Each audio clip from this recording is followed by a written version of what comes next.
بسم الله الرحمن الرحيم. أعوذ بالله من الشيطان الرجيم. السلام عليكم ورحمة الله وبركاته. وأنا باكستاني وأنا magacayga waa saadiq على سورة كان. waa soo rooraniyo kusoo dhawaada channelkeena insha Allah tacaala ay loogina كومنت شير waa ku yaaca gacmaha فر باشا كشلنا ساس وايه waxaan ugu baratay mar hore waa soo gudbin jirnay inaan dhalinyarada ka hadalno dumar iyo rag baa waxaan ka hadalno laakiin maanta ka duwan tahay waxa dhan maantay waxaan oo taal tacsi Soomaali badan ee ku dhimatay dalka Soomaaliya gaar ahaan Kismaayo hotelkii oo ka dhacay dhibaatada weyneed inta dhimatay ilaa naxariisto amiin inta noolna oo ka badbaadiyo dhaawacaan Ilaahay ha u fududay dhaawacooda amiin haddaan ku wees adiga hodan naaleeye waa gabar Soomaaliyeed maanta waxaa ka hadlaynaa waa hodan naaleeye waa gabar Soomaaliyeed oo ku jirtay barta social media oo haddana ahayd saxafi oo haddana waxay ahayd journalism magazine sida ku yaqaan oo kale waxaan ku dinayaa bal hodan naaleeye maxaa ka tahay adiga hodan naday ilaahay u naxariisto inta ayada ka hadlan ani qofka ahaan jiray baa ka hadlaya aniga waxa ahaa dadka oo maxaa ku rahdaa oo narrative-ka ama qoraalka ama dadka soo gudbiyaan Soomaalida oo ah Soomaali meel la dega ma aha Soomaaliya meel la dega ma aha Soomaaliya waa ku dhimanaysaa Soomaaliya meel quman ma ahan oo caruur ku dhashtid ama caruur ku korisid ama ku laabatid ma ahan qofkaas baa ahaa qofka aaminsanaa baa ahaa hodan naaleeye waxa weeye qofka igu ta'kirisay inaa Soomaali soo booqdo ka soko hooyaday aabahay oo igu dhiirigelisay jaceylka Soomaali ama wanaaga Soomaali weyn qofkaas bay ahayd magaratay صح so ilaa u naxariisto dadka ku dhintay iyo dadka oo filimka ficilkaaseed oo ku ha iyo familygooda wax lagu xumaado weeye sababta ah qof walbo oo dhaqaaq suubinayo oo wanaaga Soomaaliyeed oo jaceylka Soomaaliyeed ama dadka isku keenka Soomaaliyeed oo qurba joog iyo dal joog adaa madax ku dhufanayno ama dilayno wax wanaagsan maaha waxaa weeye wuxuu saxibkayga ka wadaa waxa waaye kaliya ma ahan macnaha dadka noo dhaqdhaqaaqa noo orda oo u orda Soomaaliya magaca Soomaaliya oo dadka tusa oo heer gaarsiiya macnaha Soomaaliya in la eeganayo oo la dilayo macnaha qof walba la og yahay wala la socdaa inuu dib ka soo gaadho dad weyn aad iyo aad oo magac noo weyn leh oo wax soo gaar waa jiraan laakiin waxaan leenahay insha Allah haddii qof walba waqtigiisa oo qorneed qaftaasna insha Allah waqtigeeda waa qorneed geedadu waa xaq laakiin qof walba sugiisa maxaa lagu yaqaanay iyada aan ku ahayd social media aan ku ahayd iyada waxay ku ahayd ani waxa ahaa qofka oo maxaa ku dhada ii sheegeen ka helo waxay soo gudbiso dad badan bay taabatay hodan naaleeye dadka qurbaha jooga dadka qurbaha ku koray dadka qurbaha ku dhashteen bay taabatay oo ah war soo laata war kaalay hodankan arka oo wadankiina arka bay ahayd wax ka shaqeyso waxay ka shaqeey jirtay oo hashtag ah waxay haysatay naag iska dhig ama nin iska dhig laakiin naag iska dhig maxay ka wadaa macnaha maxay ula jeeday naag iska dhig hastaas naag iska dhig badankan Soomaalideena waxaa naqaanaa war nin iska dhig like ninka aduu wax ka qaldan yihiin war nin baa tahay nin iska dhig iska adkay waa ku ka adkay is adkay ayadana waxay soo gelisay naag iska dhig especially waxa waaye waxay culayska saaraysay dumarka Soomaaliyeed oo oo guri ku jiro oo waxba qabanin ama oo maxaa ku radaa ii sheegeen wax walbo waa gaari kartaa bay ahayd wax ka shaqeeyo dumar ahow nin ahow haddaa Soomaali tahay haddaa bida'aadan tahay waxa maskaxdaada gelisa waa gaaraysaa taas bay ka shaqeynaysaa taas bay dadka maxaa ku radaa ii sheegeen ku wargelinaysa ku gaarsiinaysa gudbinaysa dadka ku gudbinaysa okay hotare hodan naaleeye aniga hotare si fiican aan uma aqaanin gabadhaas laakiin waxay ii soo shacbacday waxay ahayd ka hor markii ay joogtay laascaanood baan ku arkayay pagekeeda Instagram-ka iyadoo soo dhigtay caanaha cabaysay dhargeysay oo geela iyo damaashaadka ku jirtay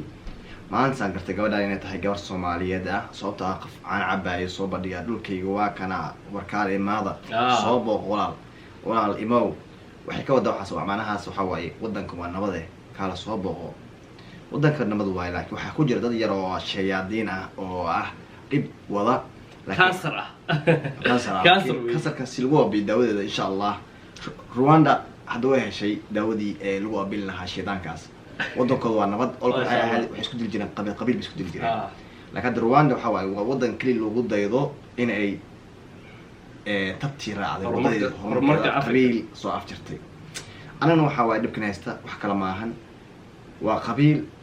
iyo shayaadiin meelaha wareegayo oo shayaadiin ah ma dhahin magacooda ma sheegi karno sababtoo waa shayaadiin maxamed ka sheegnaa shaydaan a'uudu billahi minash shaytaanir rajiim erigaas ayaan awoodnaa kaliya inuu ku dhinto laakiin dadka oo dabagalay iyo dadka markaas gacmo siinayo iyagana waxa waa shayaadiin kale nafti ku ageystaan idinkana waa geystaan ogaada ganacsata iyo madaxda dadka ah iyo saraakiisha dhamaantiinaan dadka ku jira falkaasi waa ku jirtaan dambiga ha u moodin kaliya inay ninka geysnaa kaliya inuu geysanaye dhamaantiina wixii wax yar geystaa waa ku leedahay kii kale hadduu shan yar taana yar ku bixisa halkaas waa ku leedahay taanadaas dambigaas xaggaaga miyaa mise ilaaha ka maganna dadkaas ilaaha baa ku jeeda adiga walaasheena qaaliga iyada kale ma dhiban sidaa ogahay wariye SBC ka shaqeeya isna Allah naxariista magaciisa si fiican sawjigeeda iyo sawji iyo odaygeeda sida u taqaaniyo xaajigeeda oo ku dhintay waliba waxaa maqlay inay uur lahayd laakiin ma filayo laakiin saasa maqlayay waxaan dhahayaa insha Allah waqti walba saacad walba waa la socdaa laakiin wax aan ka tagno xasuus si dad kale qof naga dambeeyo kale oo nagu xasuusto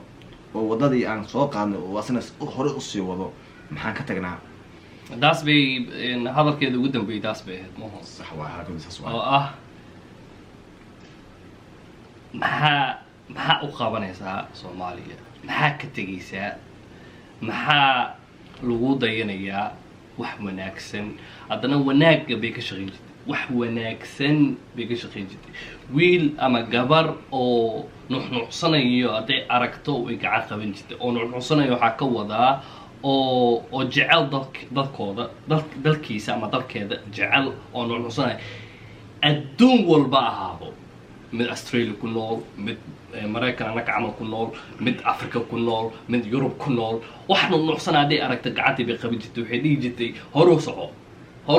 waxa wada waa wanaagsan yahay hore u soco so ilaaha u naxariisto dadka dhintay iyo hodanaaday kulli dhammaan insha Allah tacaala jannada firdaws ilaaha ka waraabsho meeshii kasii waday inaanaka kasii wadno waa muhiimadda ah wanaaga Soomaaliyeed wanaaga dhulkeena wanaaga oo dhaqankeena inaa horumar inaa geeyo صح قفل بحجة عليها إنه همر اسمه معهن إن هلا PhD معهن إن هلا ماستر معهن وحوا كلية هري وحوش وا أديات هاي أنا ويانا هاي أعتبرنا سبرناتورس سكرنا أديات هاي أنا هاي معهن قبيلك معناها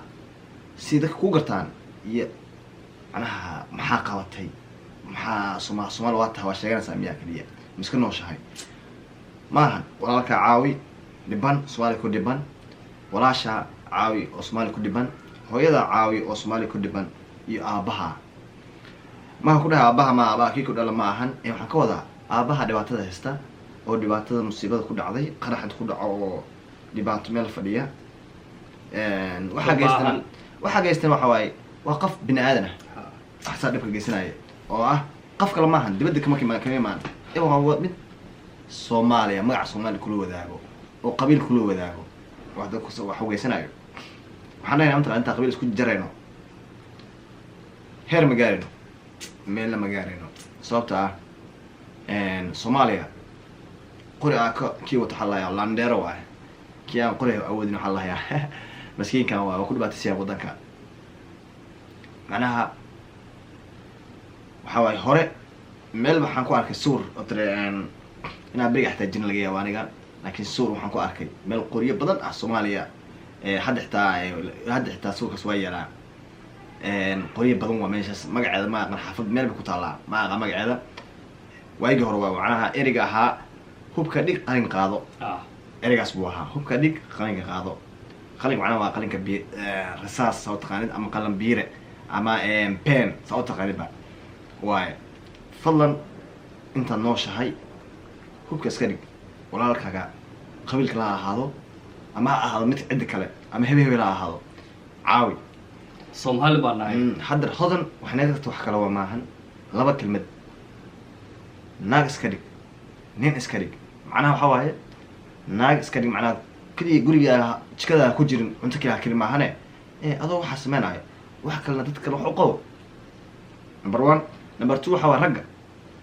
nin iska dhig waxa waaye maaha nin baa ahay kaliya lacag baa shaqaystay waa ka dhimanaysa lacagtaas wuxuu ku taraysa male laakiin sameey sidaad walaalaha kale u baahan siin lahayd waxaa lagu yidhi hore waxaa loo yidhi xadiisyo badan ku jirto waxa waaye 40 guri subaxdii waana martaa 40 guri dariskaaga waana martaa subax kasto waxay ku nool yihiin ogaataa dariska kulliga sandaad soo baahan cuntanaysid